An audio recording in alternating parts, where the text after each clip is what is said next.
Hello friends, मैं अशोक। आप सभी को मेरा नमस्कार और उषा मैथ्स पे आप सभी का मोस्ट वेलकम। आज के इस वीडियो में हम लोग जानने वाले हैं कि ग्राफ और सारणी से रिलेटेड जो भी बेहतरीन क्वेश्चंस हैं जो आपके एग्ज़ाम के लिए इंपॉर्टेंट हैं, पेट के एग्ज़ाम के लिए, उस एक और क्वेश्चन में हम आपके साथ शेयर कर रहे हैं कि यहाँ पे जो भी क्वेश्चंस दिए हैं उन सारे क्वेश्चंस को हमें सॉल्व करने के लिए अपनी समझ को कैसे डेवलप करना है। देखिए, सारणी का क्वेश्चन जब भी आएगा बस आपको डाटा ठीक से एनालाइज करना है, मतलब हमें कहाँ पर क्या दिया गया है और क्या पूछा जा रहा है। बाकी बहुत इजी टॉपिक है, बहुत इजी क्वेश्चन है। ये मान के चलिए कि अगर सारणी का कोई भी क्वेश्चन आएगा तो 5 नंबर आपको फ्री में दे के जाएगा और बहुत ही कम समय में दे के जाएगा ना। तो आइए हम लोग क्वेश्चन स्टार्ट करते हैं। देखिए, क्वेश्चन में क्या कह रहे हैं, नीचे दी गई तालिका में एक कंपनी के 5 कर्मचारियों को किसी वर्ष के अंतिम मास में प्राप्त हुए आय, है ना, मतलब 5 कर्मचारी हैं, किसी कंपनी के हैं, उसमें वेतन कितना मिलता, बोनस कितना मिल रहा, समयोपरि भत्ता, बकाया, अतिरिक्त, मतलब ये लास्ट वाले महीने की इनकम स्टेटमेंट दी गई है। ठीक है, पहला क्वेश्चन क्या कह रहे हैं, कितने कर्मचारी, बस ध्यान से पढ़ना है, कितने कर्मचारियों का वेतन उनकी बोनस से प्राप्त आय के, कितने कर्मचारियों का वेतन उनकी बोनस से प्राप्त आय के 4 गुने से अधिक है ना। तो कितने कर्मचारियों का वेतन, तो वेतन वाला ये हो गया। ठीक है, उनकी बोनस से प्राप्त आय, उनकी बोनस से प्राप्त आय के 4 गुने से अधिक है। 4 गुने से अधिक है मतलब कहाँ कहाँ पर वेतन बोनस से 4 गुने से ज़्यादा है। तो पहली कंडीशन में 24 चौको 9600 तो ज़्यादा है, तो एक तो ये हो गया। 12 चौक 48 करोगे तो ये कम है। 45 चौको करोगे तो कितना हो जाएगा, 18,000, नहीं ज़्यादा है ना, तो ये भी ज़्यादा। 45 चौको तो 45 दूना 90 और 90 दूना 180, मतलब 18,000 ही होगा, लेकिन ये 4 गुने से ज़्यादा है, तो दूसरा ये हो गया। और 24 तियाँ 7200, ये भी ज़्यादा है। और 3 चौक 12, तो ये पूरा बराबर है, तो ये भी काउंट नहीं किया जाएगा। तो ऐसे कितने लोग हैं जिनका वेतन बोनस से 4 गुने से ज़्यादा है, तो 1 लोग, 2 लोग, 3 लोग, तो कौन सा सही ऑप्शन है। ऐसे लोगों की संख्या कितनी है जिनका वेतन उनके बोनस से 4 गुने से ज़्यादा है। बस ध्यान से रीड आउट करना है क्या चीज़ आपसे पूछा जा रहा है। ठीक है, आइए हम लोग अगले क्वेश्चन में बात करते हैं। अगला क्वेश्चन क्या कह रहे हैं, कर्मचारियों ए बी सी डी तथा ई सबका दिया हुआ है कि ए बी सी डी और ई, है ना, को दिए गए समयोपरि भत्ता, को दिए गए समयोपरि भत्ता का औसत, समयोपरि भत्ता का औसत कितना है। अब देखिए, औसत का क्वेश्चन नॉर्मल है, इसमें औसत हो गया, परसेंटेज हो गया, प्रॉफिट लॉस, यही सब सारी बातें हैं। ठीक, अगर हम औसत की बात करेंगे तो औसत का फॉर्मूला क्या होता है, कुल संख्याएं बटे कुल योग, है ना, कुल योग बटे कितनी संख्याएं, कुल संख्याएं। ठीक है, अब हमसे क्या पूछा जा रहा है, समयोपरि भत्ता, मतलब ए का समयोपरि भत्ता, बी का, सी का, डी का, ई का, तो जोड़ो जरा कितना हो जाएगा ये, 5400 प्लस कितना हो गया, 2100 प्लस 6000 प्लस 5100 और प्लस कितना हो गया, 6000। ठीक है, तो सबको हम लोग जोड़ लेते हैं तो कितना होगा।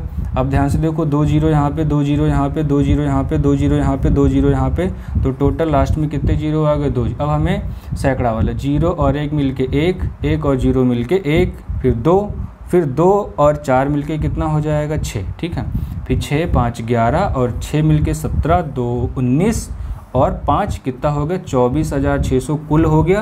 कितने लोग हैं, A B C D E, 5 लोग हैं, तो 5 से भाग कर लेना है, 5 चौको 20, 5 45, 5 दूनी 10, तो उन 5 लोगों के समयोपरि भत्तों का औसत कितना हो जाएगा, 4920 रुपये। सी ऑप्शन सही है। कितने आसान सवाल हैं, आपको बस अपना पेशेंस बनाए रखना है। ये नहीं कि सवाल बहुत बड़ा सा लिख के आ गया, घबरा गए। अगर आप थोड़ा सा भी प्रैक्टिस किए रहेंगे तो एग्ज़ाम में जो क्वेश्चन आएगा डेफिनेटली आप उस क्वेश्चन का आंसर 100% सही करके आएंगे। ठीक है, आइए हम लोग बात करते हैं कि अगले क्वेश्चन में क्या पूछा जा रहा है। अगला सवाल क्या कह रहे हैं, कर्मचारी बी द्वारा प्राप्त बोनस, बी द्वारा प्राप्त बोनस, कर्मचारी बी द्वारा प्राप्त बोनस, ठीक है, उसकी कुल आय का कितना प्रतिशत है, उसकी कुल आय का कितना प्रतिशत है, कुल आय का कितना प्रतिशत है। अब देखिए, परसेंटेज का सवाल है, कर्मचारी बी पे चलो, बी पे चले, प्राप्त बोनस 1200, कुल आय 15,000। तो पूछा जा रहा है कि 15,000 का 1200 कितना प्रतिशत है। तो 15,000 का कुल आय का जो भी का वाली चीज़ रहती है उसे हमेशा हम नीचे लिखते हैं, और जो पूछा जाता है उसे हम कहाँ लिखते हैं, ऊपर लिखते हैं।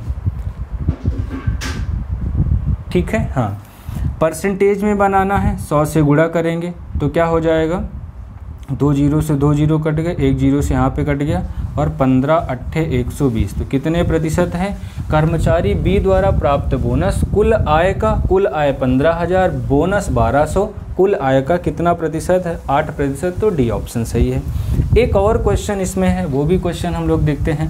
तो आप देख रहे होंगे कि छोटे छोटे क्वेश्चन है टेबल सारणी से, जो सब लोग परेशान हैं, इसमें बिल्कुल भी परेशान नहीं होना। ये सिलेबस को इजी करने के लिए पेट के एग्जाम में अभी सिर्फ मैथ्स में यही मेजर पोर्शन है, और ये बहुत आसान है। ठीक है, अगला क्वेश्चन क्या कह रहे हैं, किस कर्मचारी का वेतन उसकी कुल आय के अनुपात में सबसे अधिक है ना। हाँ, अब ये क्वेश्चन आपके लिए होमवर्क है, आप इस क्वेश्चन को ट्राई करेंगे और आंसर कमेंट बॉक्स में बताएंगे। किस कर्मचारी, क्योंकि अनुपात से रिलेटेड क्वेश्चन है, बढ़िया क्वेश्चन है। किस कर्मचारी के वेतन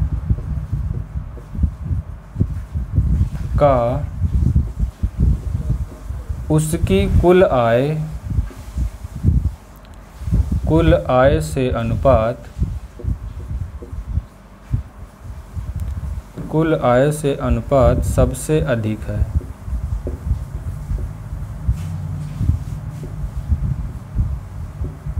ठीक है, क्वेश्चन को बहुत ध्यान से पढ़ेंगे। हम ऑप्शन लिखे दे रहे हैं, बी, ई, एफ भी है ऑप्शन में, अगला ऑप्शन है बी और ई दोनों, और लास्ट में इनमें से कोई नहीं।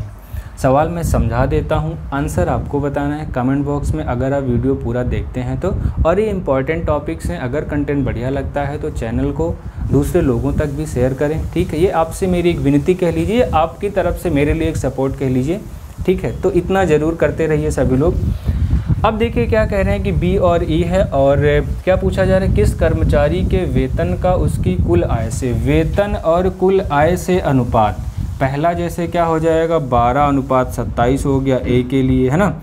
अगर हम बी के लिए बात करेंगे तो कितना हो जाएगा, 6:15। बी के लिए बात करेंगे तो क्या हो गया, 6:15। फिर सी के लिए ऐसे ही बात करेंगे, फिर डी के लिए, फिर ई के लिए। फिर हमें बताना है कि कुल आय से अनुपात में सबसे अधिक कौन है। ये आपके लिए मैं सस्पेंस छोड़ के जा रहा हूँ, अगर नहीं समझ में आएगा कमेंट बॉक्स में लिखेंगे, मैं एक्सप्लेन कर दूंगा तो आप समझ जाएंगे। ठीक है, तब तक आप अपना ख्याल रखिए, रिवीजन पे पूरा फोकस करिए, क्योंकि किसी भी कंपटीशन एग्जाम का जो सीक्रेट है वो सिर्फ और सिर्फ रिवीजन है। और एक बात एक गांठ मान लीजिए, आपका सिलेक्शन सिर्फ और सिर्फ आपकी अपनी वजह से होगा, किसी और की वजह से नहीं होगा। तो इस धोखे में बिल्कुल भी नहीं रहिएगा कि हाँ इनके द्वारा, इनकी वजह से मेरा सिलेक्शन हो जाएगा। जहाँ कहीं से भी आप पढ़ते हैं, अगर यहाँ से भी पढ़ते हैं तो मैं सिर्फ एक माध्यम हो सकता हूँ आपको उस मुकाम तक पहुँचाने के लिए ना, लेकिन आपको फाइनल लड़ाई खुद से ही लड़नी है।